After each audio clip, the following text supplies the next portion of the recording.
And now, once again, Richard Thomas.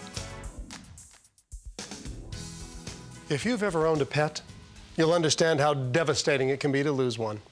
Flyers like this one tell the story. Desperately searching for lost dog, family pet, answers to the name Grady. But flyers can't tell the whole story. Was the animal found? Was there a happy ending? Well, our next story answers those questions in a miraculous way.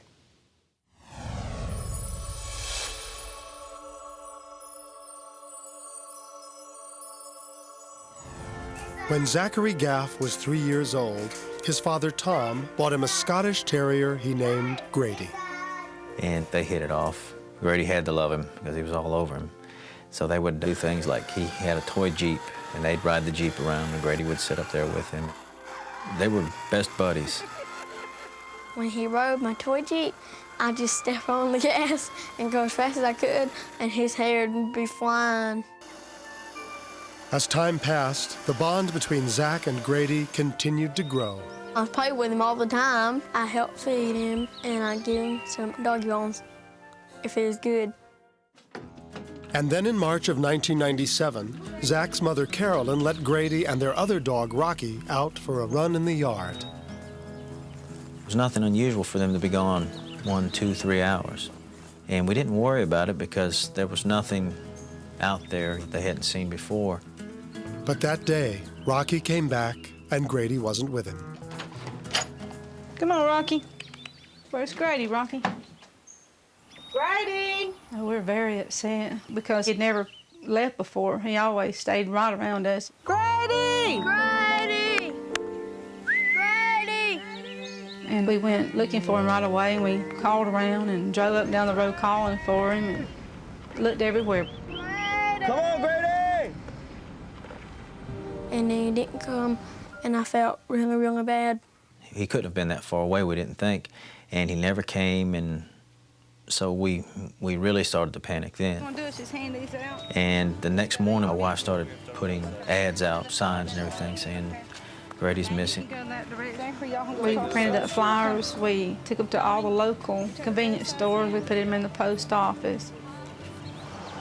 Within days, the entire town of Newton, Alabama knew that Grady was missing, but no one had seen the dog. We had notices out to all the veterinarians in the area to look for him. We had poster boards out to be on the look for him. We put ads in the paper, lost, missing Scotty Terrier, please contact us. They were pretty much dead ends, everything was. It's just like he disappeared. Zach was very upset. He cried a lot. Every night he'd want to know where he was at and if he was taken care of. He didn't want him to be dead. Being that young and being tender-hearted too, he cried a lot and he prayed a lot.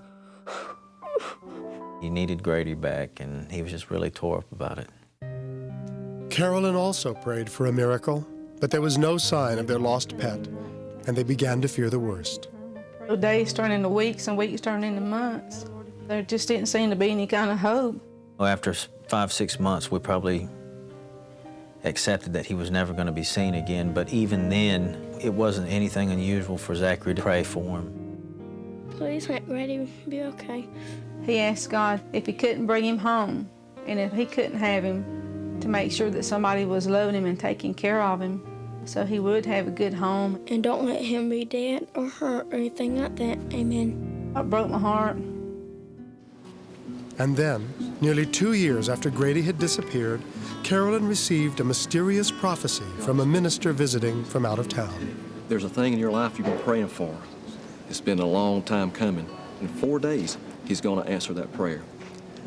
He said, so be expecting it 4 days from now. He said, your children are going to be very excited. He said, this is a family thing. And 4 days later, as Carolyn's niece, Crystal Blocker, was leaving her boyfriend's home, the prophecy came true. Hey, wait a minute. Whose dog is that right there? My boyfriend and I said, that was like Grady. When I said Grady, he popped them ears up and he turned around and he looked at me weird. Hello? Hey. I called and I said, Carolyn, I said, I don't want you to get your hopes up. But this dog looks like Grady. Can you keep him there? hopes of it may not be him.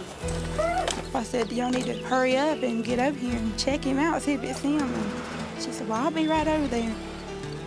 She told us that she thinks she found Grady, that we just went flying down there. I mean, it seemed like I blinked my eyes, and here she comes from that van. Zach ran out, and he said, Grady, is that you? and I was thinking, oh, please be that dog. I don't think he could have accepted it not being him. Grady, is that you, boy? Saw this little fur ball. He was matted and just looked hideous standing on the ground. Is that you, Grady? It looked like him in the face, but I really wasn't for sure. She kept saying, Grady, and the more she said his name, the more he reacted to her. So I think he kind of knew who they were, but he was a little bit, I don't know, maybe he was as shocked to see them as they were to see him. Hey, look what I've got. When we got him cleaned up and brought him home, he was like a new man, and he didn't miss a beat. I mean, you call him, here he comes. Grady, come here. And he remembered, seemed like he remembered everything, like he never lost any time at all.